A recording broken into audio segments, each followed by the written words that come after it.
Hey everybody, it's the Late Boy Scout, and this is my tabletop review of the Glock 26. This is my Glock 26, my personal gun, my concealed carry gun, and I'm going to give you some of my feelings about it, tell you why I chose this gun. I talked about this already a little bit in my field review and demo video, which you've probably seen. If not, it's in annotation right here somewhere. And I'll share a little bit more about why I trust it and why I've made this part of my system. Before I do that, let's go down some details about this gun. You know, there are loads of videos all over YouTube that talk about the Glock 26 and Glocks in general, how they work, why they're so trustworthy, why they're so awesome. And I don't want to rehash all that stuff, but on the off chance that this is the first time you've seen a video on the Glock 26, I want to go ahead and cover all the details I can on it. So before we do anything else, let's go ahead and safety check this weapon. Remove the magazine. Okay, nothing in there. Yep, and clear the weapon as is customary. And okay, later on I'm going to tell you why I just pulled that trigger. But those of you who know anything about Glocks already are aware of that. We know there's nothing in the magazine, so I can go ahead and put it back in. Alright, so this is chambered in 9x19, also known as 9mm Luger, also simply known as 9mm, which is a widely available and pretty inexpensive cartridge. You can buy this stuff at Walmart, easy. Pretty much any gun shop you walk into, any kind of sporting goods store that sells guns you walk into will have 9mm on the shelf, ready to buy in bulk if you wanted to. So readily available. That's a big advantage in my book. Size and weight, it's about 6.29 inches long at the longest points, about 4.17 inches tall at the tallest point, and about 1.18 inches wide at the widest point.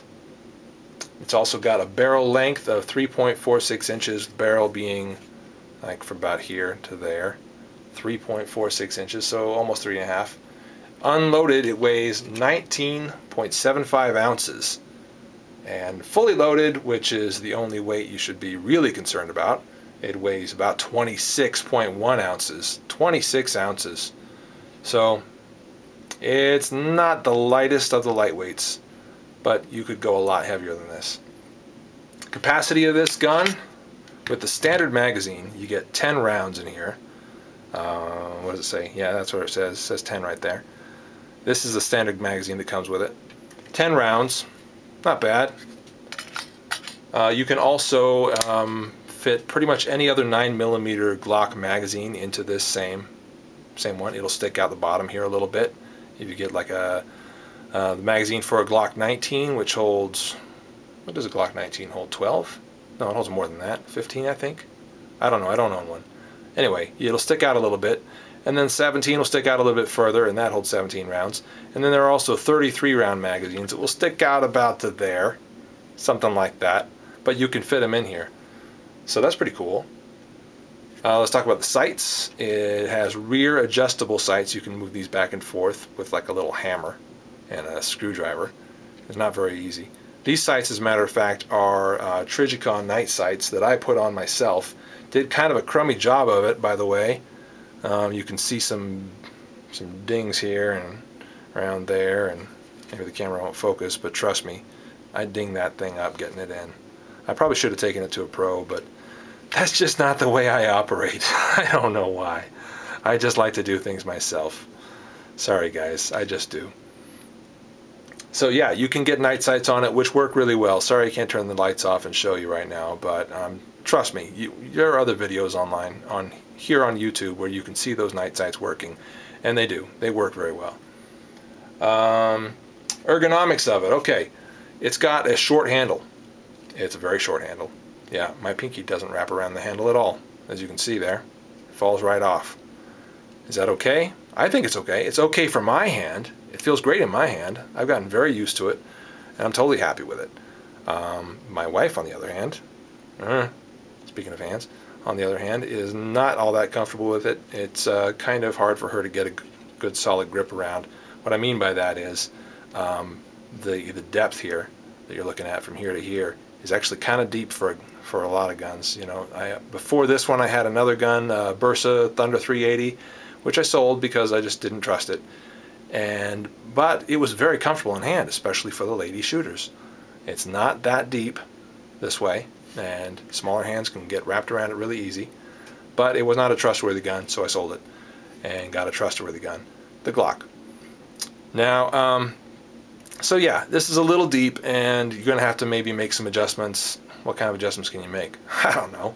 You're going to have to adjust yourself, basically, to this system, because I think it's worth adjusting to, by the way.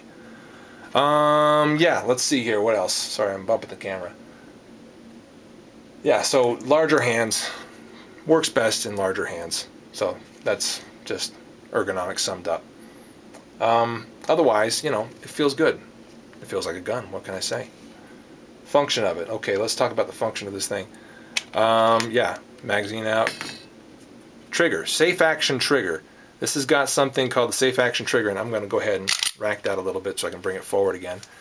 This trigger will not depress if you push it from the outside here. Or, you know, on that side there. Why isn't it going back? That's what triggers are supposed to do. You actually have to put your finger on the top of this little blade in the center. Right there on the blade in the center in order to get that trigger to move backwards. That's why it's called the safe action trigger. There are no safeties on the outside of this gun at all, except for this. And all the safeties on the inside, that's where all the safeties are, all the safeties are disengaged when you pull the trigger. So, it's either hot or it's not. That's pretty much what you get with a Glock. And, you know, frankly, I think that's great. Nothing else to worry about. You don't have you don't have a safety here, you don't have a little key lock here, you don't have a little, okay, now I got to rack it, and then, you know, there's not a lot of stuff that you got to remember to do if you want to get this thing ready to shoot. It's just get one in the chamber and you're ready.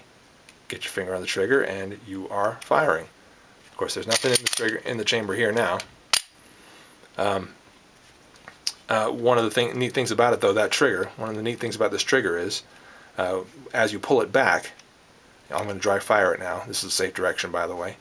As I dry fire it, okay, you heard it dry fire just then, and as you can see, the trigger is locked back in this rearward position, and it will stay there until I rack the slide again.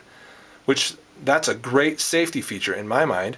This means I know that there's nothing in the chamber. When I see the trigger in this position, I know that there's nothing in the chamber, and there can't be. So whether I have a fully loaded magazine or not, I know that if I'm carrying it like this, that trigger back, I know it's safe. I know that it can't go off at all. It wouldn't anyway, because it's a Glock and you need to pull that trigger. But I know that it can't go off because there's nothing in there. That's something really cool about Glocks, immediately recognized as being in safe mode. Safe mode, whatever, but you know. Show you a quick takedown. One of the things I didn't learn by watching videos was the fact that as you take down the Glock, there's this little, what do you call this thing? Little notch here. Anyway, you got to pull this down, but not just on one side, on both sides. So you've got to use this finger and this finger on both sides of it at the same time. Before you start pulling that down, make sure that the trigger is back. You pull this back just a little bit. Then you pull these down on both sides. That'll slide forward and come apart. You've just taken the gun down. Now you get the spring out just like that. Get the barrel out just like that. This is as far as you'll ever need to take this gun down to clean it, or pretty much for any reason. I can't think of any other reason you need to take it down any further. Although, if you're interested, I know there are lots of other videos online, here on YouTube, that show you exactly how to take down a Glock fully. How to fully take that thing down. I wouldn't dare do it. I'd never try it. But if you want to try it, go ahead, man. It's your gun. Go for it. This is going to be a two-parter, guys. I'm not quite done talking about this gun. I've got a couple more things I want to address. But before I do, we're going to move into part 2. See you in a second.